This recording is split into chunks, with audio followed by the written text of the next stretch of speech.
কিন্তু এই পরিস্থিতি কিন্তু সামনে পরিবর্তন হবে। আরো একটি কথা বলি, যে ভারতবর্ষে একটি ভয়াবহ যুদ্ধ,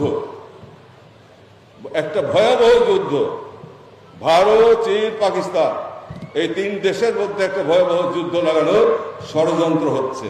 সেজন্যই বাংলাদেশের উপরে এইভাবে চোখ পড়েছে, এই জন্যই বাংলাদেশের উপরে এত গুরুত্ব পৃথিবীর এত দেশ থাকতে।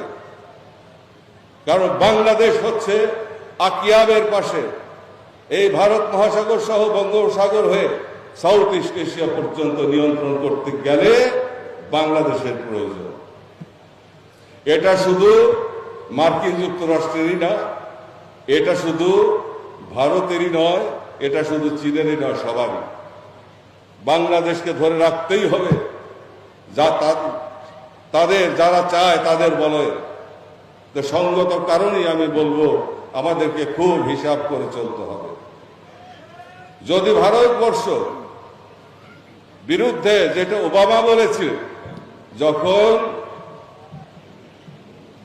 মাননীয় নরেন্দ্র মোদী যখন আমেরিকা সফরে যায়, তখন ওবামা বলেছিল যে আমার সাথে যদি সরাসরি দেখা হতো, আমি যদি দেখা তার সাথে করতাম, কারণ ভারত সম্পর্কে এবং মোদী সম্পর্কে আমি খুব ভালো করেই জানি। যদি আমার সাথে দেখা হতো আমি বলতাম আপনি যেই পথ ধরে এগুচ্ছেন ভারত ভেঙে টুকরো টুকরো হয়ে যাবে। এটা হচ্ছে একটা ইঙ্গিত। এটা বর্তমান প্রেসিডেন্ট বাইডেন না বলে ওবামার মুখ দিয়ে বলিয়েছে।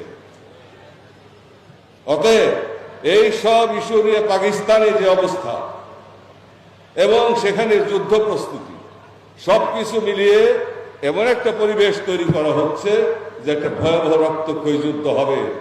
সেটা 1 বছর পরেই হোক বা 2 বছর পরেই হোক, ভয়াবহ যুদ্ধ হবে অনিবার্য।